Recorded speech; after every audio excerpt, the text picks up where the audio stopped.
In a letter from the official VRChat Twitter, they announced that they were laying off 30% of their workforce. So if VRChat was a 120-person company, they laid off approximately 30 to 40 people. And before we get into what the community had to say, let's go over what the CEO himself had to say about these layoffs. In a company-wide email, Graham stated that VRChat went through a couple of changes that they made internally, ranging from hiring new management, a more clear mission statement, and having a 2 to 5 year plan. In this letter, he stated, "We have a strong new product leadership. We have a clear mission to bring the magic of immersive social connection to billions of people." Then we get an inside look at how VRChat was functioning as a company internally, and he lists a couple of reasons like 1. Taking too long to hire management, 2. Overhiring individual contributors, 3. Needing more money and time to execute on goals, and 4. Changing up the types of jobs needed internally. In our last video, I talked about the open secret that VRChat was doing aggressive senior level management hiring, such as a new vice president, product officer, HR, and more. And again, as a reminder, these players were from known companies such as Meta, Roblox, Zynga, Spotify, and way more.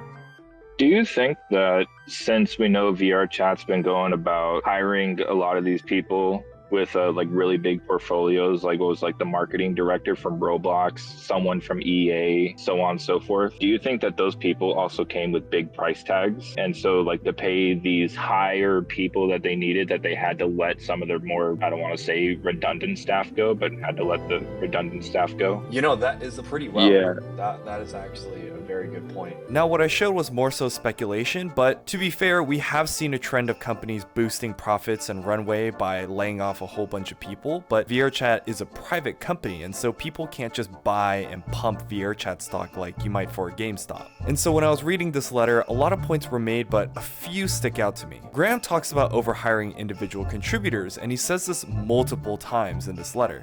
And he even emphasized that it was traditionally a flat organization without many managers. He even brought up COVID being one of the biggest points of growth for the platform and why they hired so many people, because they were expecting more growth after that. But since growth stopped, and according to him, VRChat started shrinking in 2022, and so they were faced with a lot of employees but not enough players.